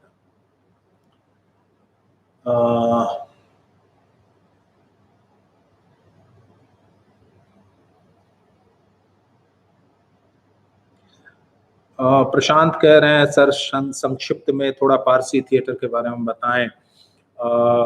देखिए समय का बहुत अभाव रहा, सॉरी, मैं आप लोगों से माफ़ी मांगता हूं कि मैं बहुत सारी बातें आपसे करना चाहता था जो अधूरी रह गई। हम फिर कभी प्रशांत बात करेंगे, क्योंकि पारसी थिएटर पे बहुत संक्षेप में बात नहीं किया जा सकता है, क्योंकि आप देखिए कि पारसी थिएटर एक तरीके से सबसे बड़ी व्यावसायिक रंगमंच रहा है, जिसको कि पारसी कम्युनिटी ने, ये जो गुजरात और महाराष्ट्र के जो पारसी समुदाय के लोग थे उन लोगों ने शुरू किया था। और ये कॉमर्शियल थिएटर था, ये व्यावसायिक थिएटर था, इसमें लोगों को रोजगार मिल रहा था और इसकी अपनी अर्निंग हो रही थी, और ये सबसे बड़ा व्यावसायिक रंगमंच था, इसका मेजर कंट्रीब्यूशन है। आगाश कश्मीरी, राधेश्याम कथावाचक, बेताब जैसे नाटककार हुए हैं। आप देखिए कि इसमें शेक्सपियर के नाटक भी खेले जा रहे थे, इसमें रामायण, महाभारत और माइथोलॉजी से भी रिलेटेड नाटक खेले जा रहे थे। फिर आप देखिएगा कि इसमें पीछे बैकड्रॉप का सीनरीज का प्रयोग हो रहा था, और वो सीनरी राजा रवि वर्मा से प्रभावित थी। सो राजा रवि वर्मा की परंपरा से भी बहुत सारी चीजें आ रही थी। इसमें जो संगीत है वो भारतीय संगीत परंपरा से आ रही थी। इसमें ठुमरी है, ख्याल है, गजल है, कव्वाली है, इस तरह की तमाम चीजें हैं। बड़ा विस्तृत इसका बृहद एरिया है, और इस पे थोड़ी ढंग से बात होनी चाहिए। मैं बहुत जल्दी जल्दी आपको कुछ बातें बतला रहा हूँ। सो फिर कभी हमें मौका मिला तो हम जरूर पारसी थिएटर पे बात करेंगे और विस्तार से बात करेंगे। और मुझे उम्मीद है कि जो आने वाले जो वक्ता होंगे, उनमें से भी कुछ लोग शायद हो सकता है कोई पारसी थिएटर पे बात करना चाहे। सो सॉरी प्रशांत, मैं आपको पूरी तरीके से जवाब नहीं दे पा रहा हूँ।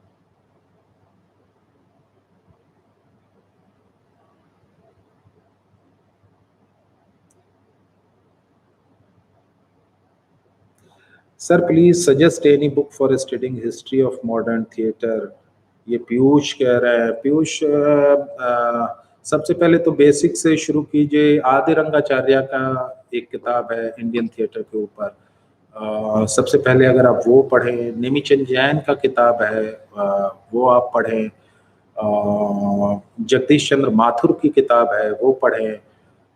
कपिला वात्स्यायन की किताब है परंपरागत नाटक के ऊपर, वो आप पढ़ें। फिर वसुधा डालमिया की किताब है, उसको आप पढ़ें। फिर आप देखिए कौशाम्बी की किताब है मराठी थिएटर के ऊपर, उसको आप पढ़ें।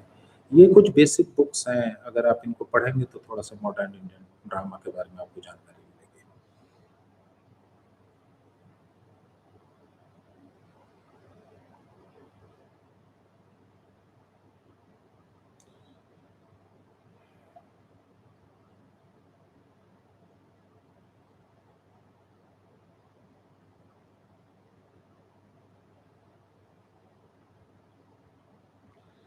राहुल कह रहे हैं sir Indus valley civilization art के बारे में बतलाएं। राहुल, ये थोड़ा सा जिसको कहा जाए ये प्राचीन इतिहास का विषय है, और ये मेरे विषय का सवाल नहीं है। मैं आपसे बात कर सकता हूँ, लेकिन ये मेरे विषय का सवाल नहीं है। तो मैं चाहूंगा कि पहले मैं अपने विषय का सवाल लूँ, फिर अगर समय मिला तो मैं जरूर इस पर बात करूंगा।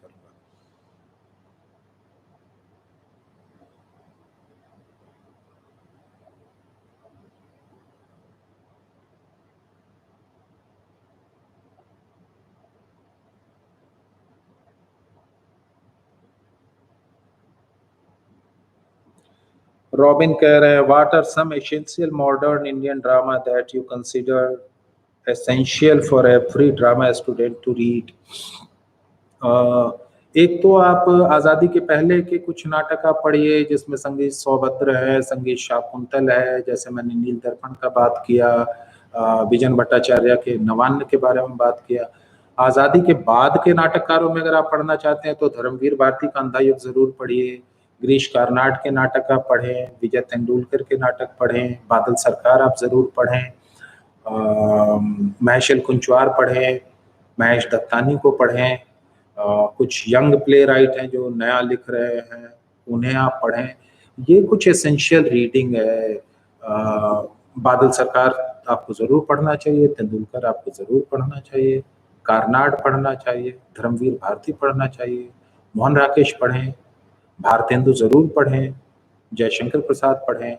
और अगर आप ये नाम टाइप करेंगे और सिर्फ आप गूगल सर्च करें और लिखें कि प्रसाद के नाटक, तो आपको नाटकों के नाम मिल जाएंगे, किताबों का भी पता आपको चल जाएगा। सो बहुत सारी किताबें ऑनलाइन अवेलेबल हैं। कुछ हो सकता है कि पीडीएफ फॉर्म में भी फ्री में अवेलेबल हो, तो आप उनको कंसल्ट करें और ज़रूर पढ़ें। तो आपको एक मॉडर्न इंडियन ड्रामा का आपको एक परिप्रेक्ष्य समझ में आएगा कि कैसे समय के हिसाब से मॉडर्न इंडियन ड्रामा बदलता गया।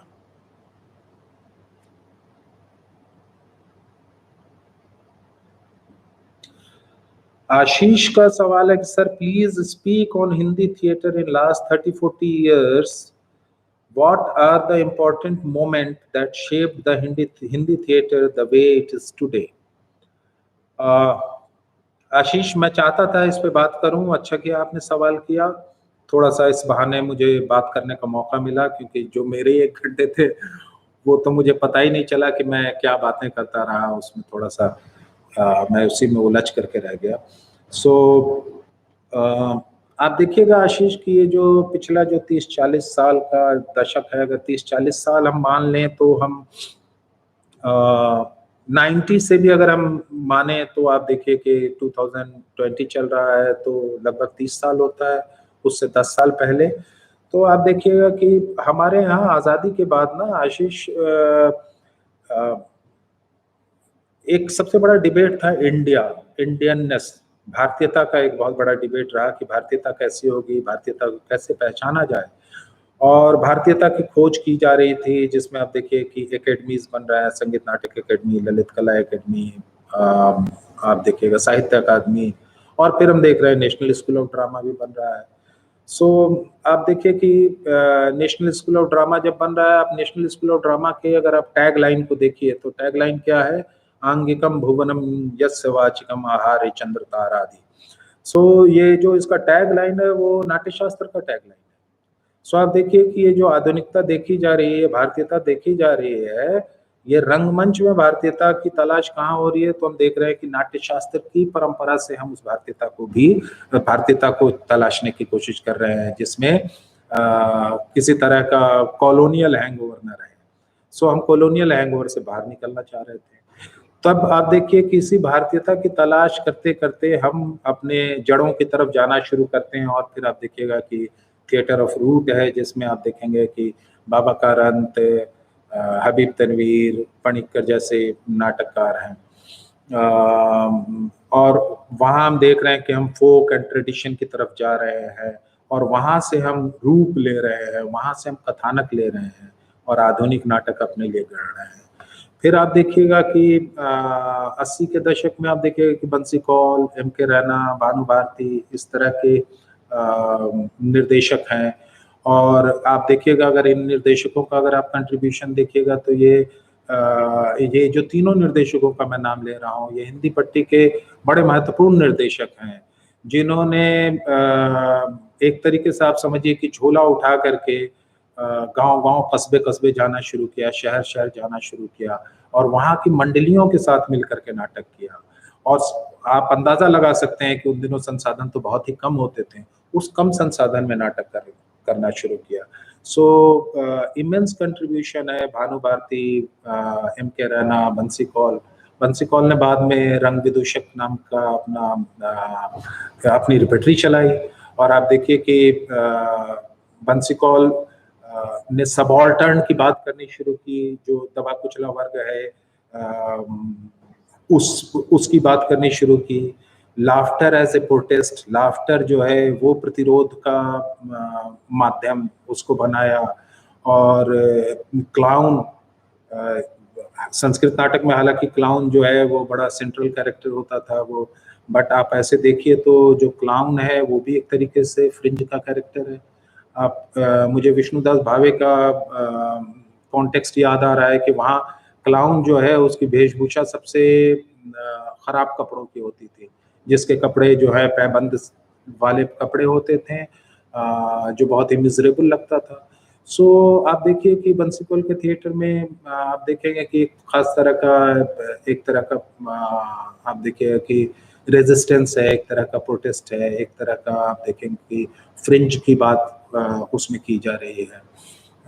और फिर आप देखिए कि इस तरह के थिएटर के लिए वो भी किस तरीके से लोगों को इकट्ठा कर रहे हैं, किस तरीके से अपनी मंडली बना रहे हैं, एंड किस तरीके से आप देखिए कि कथानक उनके पास भी कोई टेक्स्ट नहीं है, रिटन टेक्स्ट नहीं है, तो कैसे मिल करके वो मंडली के साथ मिल करके किस तरीके से टेक्स्ट इवॉल्व किए जा रहे हैं, नाटक लिखे जा रहे हैं।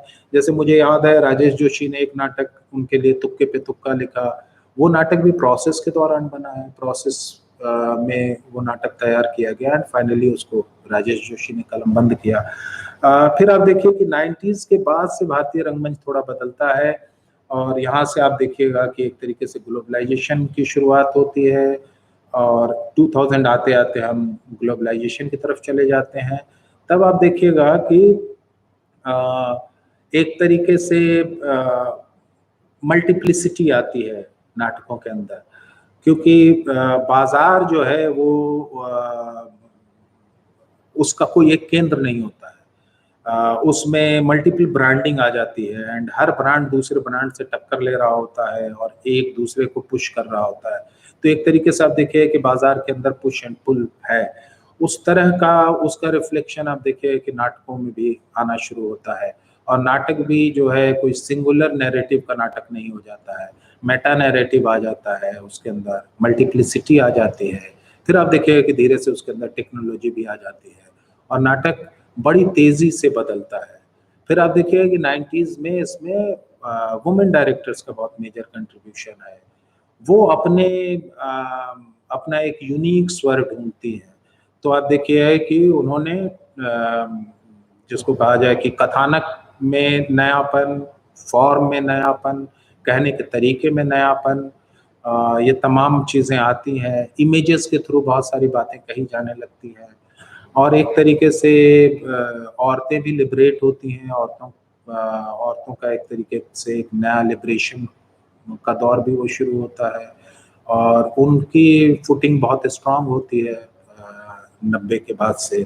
फिर आप देखिएगा कि नारी विमर्श और दलित विमर्श एक बहुत इम्पोर्टेंट विमर्श हो जाता है 90 के थिएटर के बाद का। सो ये कुछ बहुत मैं आपको रफली बहुत जल्दी जल्दी कुछ बता रहा हूँ। ये कुछ फीचर्स हैं जो पिछले 30 सालों के फीचर हैं। फिर समय मिला तो इस पे हम, क्योंकि एक बिल्कुल अलग से इस पे बात करने का ये विषय है और काफी बृहद विषय है, इस पे हम फिर आराम से कभी चर्चा करेंगे।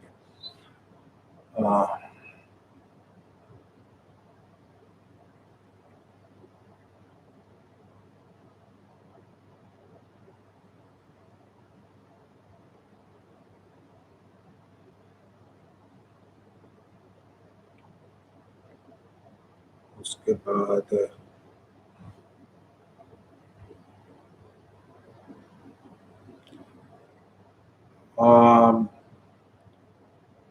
एक नाटक का रेफरेंस मैं भूल गया था, इंदर सभा अमानत का लिखा हुआ नाटक जो वाजिद अली शाह के दरबार में खेला जाता है।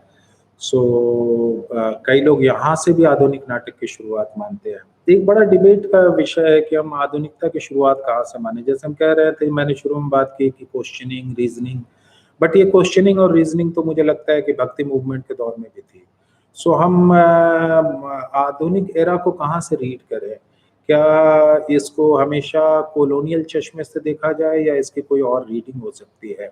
इस पे भी हमको ज़रा सोचना चाहिए। एंड मुझे कई बार लगता है कि जब मैं तुलसीदास को देखता हूँ, पढ़ता हूँ, जब मैं कबीरदास को पढ़ता हूँ, तो मुझे लगता है कि शायद वो भी एक जगह हो सकती है जहाँ से हम आधुनिकता को हम रीड कर सकते हैं एक नए तरीके से। क्योंकि आप देखिए कि तुलसी रामचरितमानस लिख रहा है, वाल्मीकि के रामचरितमानस को अवधी में लिखता है और वो एक तरीके से वो पीपल्स का राइटर है, वो पीपल्स राइटर है, वो जनता का कवि है।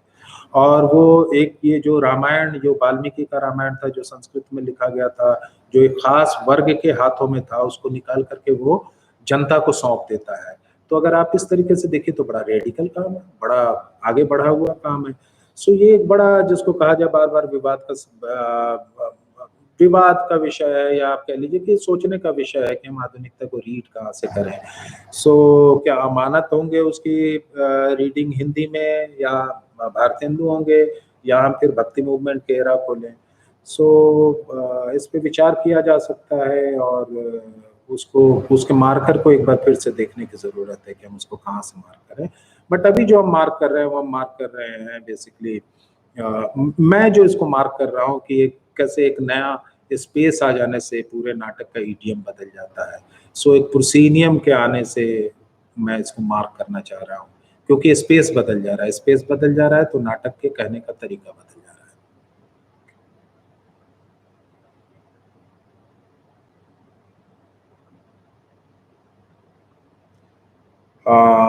द फैक्ट का भी यही सवाल है, आधुनिक नाटक को कहाँ से देखें, किस समय से देखें।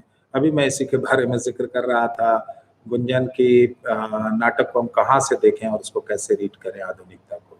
और एक और बहुत महत्वपूर्ण बात है कि हर समय की अपनी आधुनिकता होती है। बट हम जिस आधुनिकता की बात कर रहे हैं उस आधुनिकता की हम बात कर रहे हैं इन्वेंशन से, हम उस आधुनिकता की बात कर रहे हैं साइंटिफिक टेम्परामेंट से, हम उस आधुनिकता की बात कर रहे हैं रीजनिंग से, क्वेश्चनिंग से, हम उस आधुनिकता की बात कर रहे हैं कैपिटल से। क्योंकि कैपिटल के आते ही हम देख रहे हैं कि डेमोक्रेसी का दायरा बहुत बढ़ गया, हम देख रहे हैं कि कास्ट की हायरार्की चली गई। सो हम आधुनिकता को वहाँ से फिलहाल वहाँ से रीड कर रहे हैं। लेकिन जैसा मैंने कहा कि भक्ति मूवमेंट भी एक पड़ाव हो सकता है, वहाँ से भी हम रीड कर सकते हैं आधुनिकता को।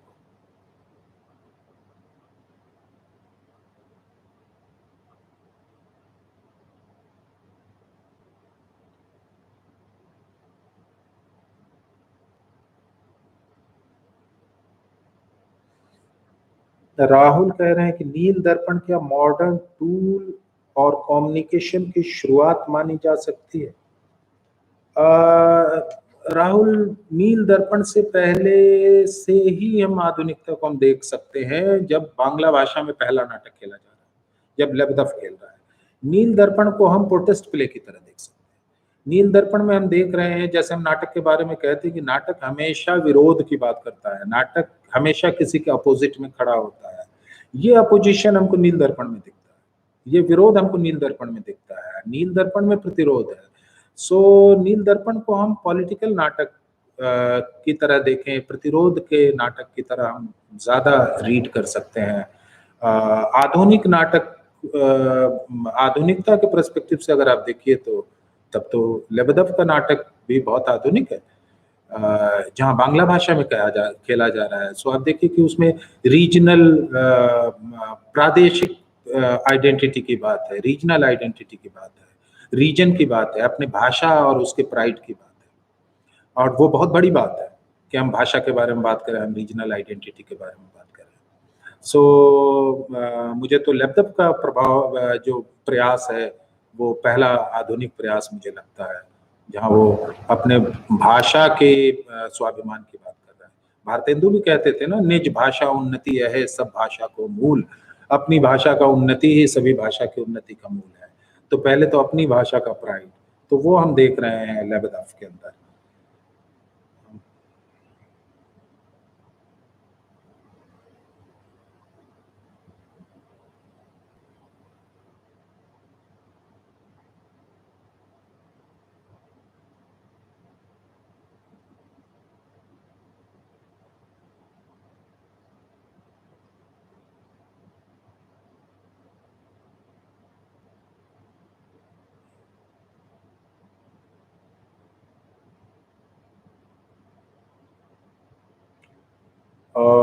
तपन का सवाल है, सर करेंटली इंडिया में कहाँ सबसे डिसिप्लिन्ड मॉडर्न थिएटर होता है?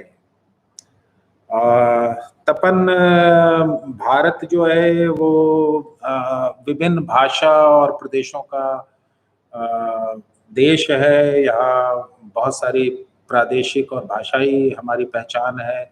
सो अगर आप देखिएगा तो तमाम भाषाओं में, अलग अलग भाषाओं में अलग अलग तरह का, अपने तरह का थिएटर हो रहा है, और वो सब अपने में बड़े महत्वपूर्ण हैं। आप हिंदी पट्टी में अगर आप देखिए तो आप देखिएगा कि मध्य प्रदेश में बहुत अच्छा काम हुआ, बिहार के अंदर बहुत अच्छा काम हुआ, पटना, बेगूसराय, ये बहुत इम्पोर्टेंट सेंटर्स रहे हैं जहाँ के आज भी नाटक खेले जा रहे हैं। मैं आपको बतलाऊं कि हिंदी पट्टी के कुछ ऐसे शहर हैं जहाँ आपको रंगशालाएं या प्रेक्षागृह आपको नाटक करने के लिए पूरे साल खाली नहीं मिलती हैं, पूरे साल मंचन होता रहता है। भोपाल बहुत वाइब्रेंट जगह है जहाँ की नाटक खेला जा रहा है। लखनऊ है, एक ज़माने में आप देखिए तो कानपुर बहुत रहा, आप देखिए तो आगरा बहुत रहा, जयपुर बहुत बड़ा एक सेंटर रहा, मुंबई ऑफ कोर्स सेंटर है, आप देखिएगा पूना बहुत बड़ा सेंटर रहा नाटकों का, पूना आज भी बहुत बड़ा सेंटर है, मुंबई भी एक बहुत बड़ा सेंटर है। दिल्ली में आप देखिएगा तो कि तमाम तरह की एक्सपेरिमेंटेशन दिल्ली के अंदर बहुत है। तमाम हिंदी पट्टी में ही आप देखेंगे कि एक्सपेरिमेंटेशन बहुत है। सो दिल्ली का थिएटर भी बहुत वाइब्रेंट थिएटर रहा। सो इन शहरों में रंगमंच हो रहे हैं, लगातार हो रहे हैं, और बड़े महत्वपूर्ण और महत्व के रंगमंच हो रहे हैं।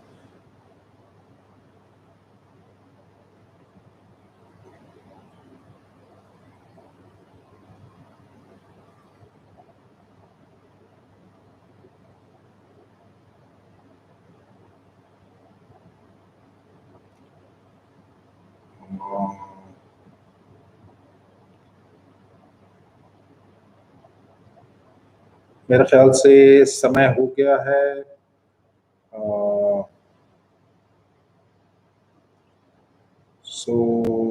सवाल भी मुझे, मैं जब यहाँ देख रहा हूँ, टी विनय का एक सवाल है, sir please tell about Telugu theatre.